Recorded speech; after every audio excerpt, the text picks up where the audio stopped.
Good afternoon. I was sworn in as Jackson County Executive 7 weeks ago today. My mandate was clear and simple: to bring tax relief to the taxpayers. I've initiated several policies that have benefited tens of thousands of Jackson County residents. Today, I want to announce a new policy. Many people have entered into agreements with values that were higher than 15% and are not able to receive the benefit of my policy of following the State Tax Commission in that order. I could easily say those are legally binding agreements and allow those to stand. But that's not fair. Many people only agreed to those values out of frustration, duress, or frankly just being tired of being dragged along. And to essentially punish them for following the appeals process when others who didn't benefit is just not fair. Under the Jackson County Home Rule Charter, I have the authority to correct errors in valuations, even in those agreements. So today I am. Today I'm announcing a county-wide realignment to ensure every taxpayer receives the reduction they are entitled to.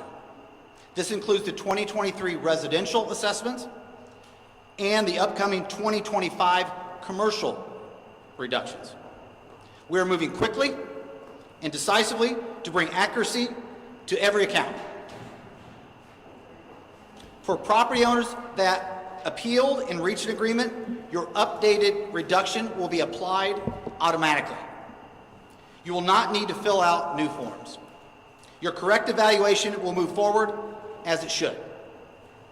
If you prefer to keep your original Board of Equalization stipulation, you may choose to do so. We are providing flexibility so each taxpayer can determine what works best for their situation.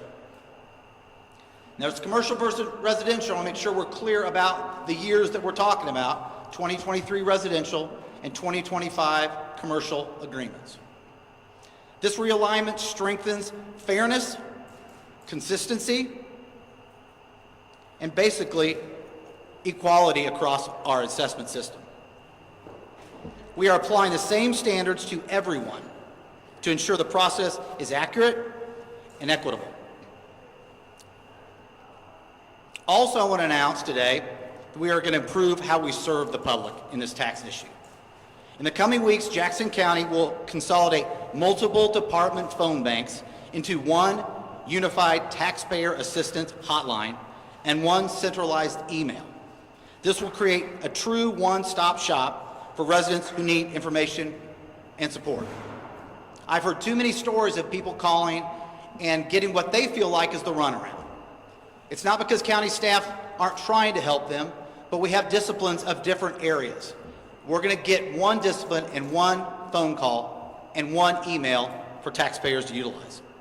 This hotline will go live next week, and we will update our website and social platforms with the new number, and we'll email as soon as they are active.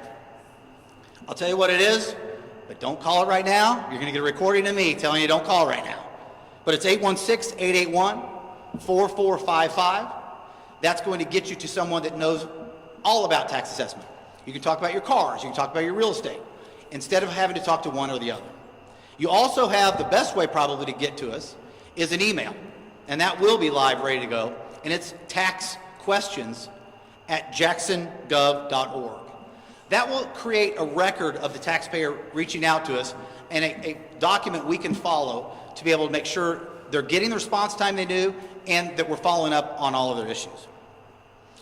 My goal is straightforward: ensure every taxpayer receives the reduction they're entitled to and deliver customer service that is clear, efficient, and fair to everyone in Jackson County.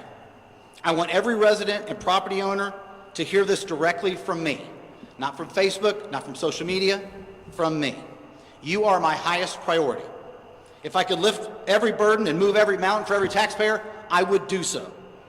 What I can promise is this: we will keep pushing with tenacity, and we will keep improving at speed. We will keep making decisions to protect the people of Jackson County. That commitment does not waver. Thank you. Have any questions? How many people does this affect? Good question. It will affect approximately 142,000 people residential and 6,200 commercial properties. For 2025, the commercial? Commercial, yes. 6,200 commercial for 2025. And 142 for 2023? Correct. The question, if you didn't hear, is how many people does this affect? And it will affect 142,000 residents on their 2023 residential agreements they entered into. And it will affect 6,200 commercial property owners of agreements they entered into in 2025. Can you speak a little bit more on the legal basis for giving this forgiveness? Because I know they entered a legal document saying that they agreed to their appeal rates. And they mentioned it a little bit. Can you just explain further? Yeah, I mean, like I said, these are legal agreements they agreed to, the taxpayer and another agency. So arguably that's a legal agreement that they would have to go to court and maybe set aside. The authority under the charter allows me to correct errors, and it's a vague authority that I'm taking to do this. I don't think too many people will be unhappy with what I'm doing. So I'm not going to have too many property owners saying, no, I don't want you to do that. But I'm allowing, if someone does like their agreement, then I'm allowing them to keep that agreement. So you basically set a cap on 15% increases in residential properties for 2022 to 2023 for people who had not, if they have appealed now, and set a, say, a 16 or 20% increase, would this drop their level back down to a 15% increase for 2022? It's exactly. The question was, how does this affect someone that went in and got an agreement and they maybe agreed to 30%? Because they thought, you know what, I've been fighting too long, it's taken too long. I've had stories from elderly people fighting for years, and they finally said, I'm just done with this, I don't want it anymore. So they agreed to a number. And so the question was, if they agreed to 30%, what happens now? And what happens now is they get that 15%. It will reduce it down to 15%. Will this be on the 2026, 2027, and 2028 tax bills as tax credits like you had previously talked about? Yeah, it's a good question. So this will affect them just like what we've done before of the 2023. They will get tax credits the next 3 years on that overburden, the overage that they paid on that tax. What's the total number on how much this will cost the county? That's a good question too. I don't know that number. So when we get the data and we plug everything in, this is kind of one of the last phases of what we're doing on the tax relief thing. And we'll crunch those numbers and be able to have a number. Because my friends at the school districts, they want to know that number too. How could you announce this, though, without knowing the total number that it's going to cost the county over the next 3 years? I can announce it because the citizens of Jackson County were overburdened with an overreaching assessment of these years. And that's what we're going to do, is fix. The issue that we'll face in the future, we'll face in the future. But my mandate's clear, is we're going to give tax relief and people are going to get it. They're going to get it now. What if someone sold their house after 2023 or selling their house before 2028? How do they get that credit? If you've sold your house, if you're not a property owner anymore of that house in 2023, you will not get a tax credit. You will not get any tax relief on that. Will that credit go to the new property owner? That will not go anywhere. So it's just kind of null and void. You're done. You've sold your property. You do not have any issue with a tax credit. Have you talked to school districts about this? I had a meeting with the school districts Monday, 20 of them, and we had a great meeting with some superintendents, and they expressed their frustration with the whole issue because it affects their bottom dollar.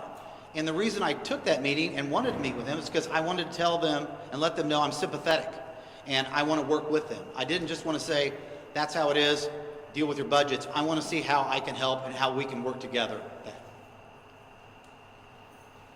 Can you detail a little bit more which departments are being folded into the hotline, like which different groups? So if you call, if you call and you say I have a question about my car, and you go, maybe they shoot you over to assessment. You want to know how how much your car was valued. And then you want to talk about what your property taxes are on your house. So you might get assessment. And then you start talking about what your property bill is on your property, they say you need to go to collections. So you're going to get bounced around. And now you're going to get a centralized hotline of people that have all of the avenues and the knowledge in both collections and assessment to be able to say, okay, we're going to fine tune this and get your questions answered by one person. So it's 2 departments in the hotline? 2 departments. Why is this worth doing? It's worth doing because people are frustrated. Just because the fact that we've done some tax policies, people still, regardless of this, it's a problem dealing with Jackson County government or government in general when you have questions about government issues, period. I'm not here to say that our collection and assessment department aren't great, because they are. It's the problem that people perceive that they're not getting the customer service they deserve. And it's time to fine tune. This administration before didn't deal with customer service. I think it's important. I think it's another thing of what I'm mandated to do is to make sure the public has restored some confidence in this office, and I want them to be able to have easier interaction with government. Is the position for the assessor open on your guys' website? No. And I want to be clear about something. We don't have an assessor in Jackson County. We have a director of assessment. In every other county in the state, they have an elected assessor. So we've used the phrase assessor quite a bit, thrown around assessor. The person that will work for me as the assessment director will take tax policy from me.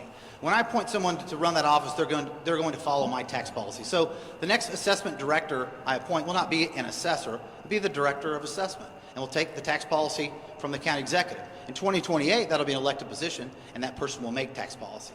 So I've been asked that question about, well, when are you going to appoint a new assessment director? And I'm going to get to that when I get to it. I'm making the tax policy. My staff and my people are helping me implement it. The assessment department is taking what our policies are and implementing. So we're not missing anything in that being a vacancy right now, but it is a position I will fill. One of the concerns that people have shared about the caps on the assessments is that in the future years when the 2027 assessment comes around, reaching actual property values will skyrocket the assessments again. Is that a concern that you have with these new tax credits? I don't think the tax credits will do it at all. I think that the assessment has to be fair. You have to follow the rules of assessing property. And I don't think we've done that. The State Tax Commission says that Jackson County hasn't done that. And I think if you have a fair process of evaluating property, I think that takes care of itself. Now, everybody needs to realize property values go up. They go up all the time. And we're in this mess because previous administrations did not follow and did not evaluate properties in the manner it should by smaller increments. And this drastic, overwhelming increase in property values is what really hurt the credibility of the office and damaged people to the fact that they were going to lose their homes. So I am concerned about in the future, but I do know that if we have a good policy of how we're evaluating properties in Jackson County, that's going to take care of itself. Slightly touches on my question earlier. Will Jackson County have the financial strength to pay for these credits, rolling this back to 15% over the next 3 years?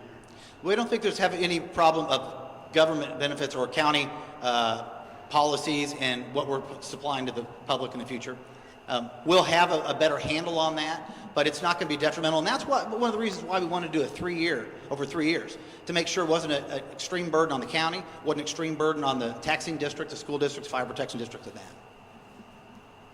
What next steps do you see after this? I'll have you down here in my brand new first floor lobby press thing to talk about that as we move along. Okay? Thank you very much.